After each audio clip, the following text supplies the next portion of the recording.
Elizabethan এজকে আমরা মনে রাখি সাধারণত ড্রামা এবং সনেটের জন্য, কিন্তু আমরা আজকে জানব যে এলিজাবেথান এজেই রচনা হয়েছিল ইংলিশ লিটারেচারের third most famous epical poem, যেটা হচ্ছে দ্য ফেয়ারি কুইন।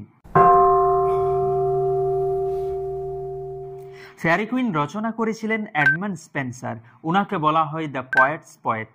এই ফেয়ারি কুইনের মধ্যে মোট 6টা বুক আছে, যে 6টার মধ্যে প্রথম 3টা বুক মানে বুক 1, 2 এবং 3 পাবলিশড হয়েছিল 1590-তে, মানে 1590 খ্রিস্টাব্দে, এবং বাকি 3টা বুক অর্থাৎ বুক 4, 5 এবং 6 এইটা সহ পুরো এপিকটা পাবলিশড হয়েছিল 1596-এ, মানে 1596 খ্রিস্টাব্দে।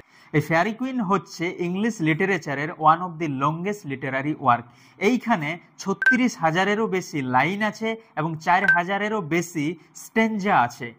এইখানেই এডমান্ড স্পেন্সার ইনভেন্ট করেছিলেন এক ধরনের স্টেঞ্জা, যেটাকে পরবর্তী ক্ষেত্রে বলা হয় স্পেন্সেরিয়ান স্টেঞ্জা। এই স্পেন্সেরিয়ান স্টেঞ্জাটা কি?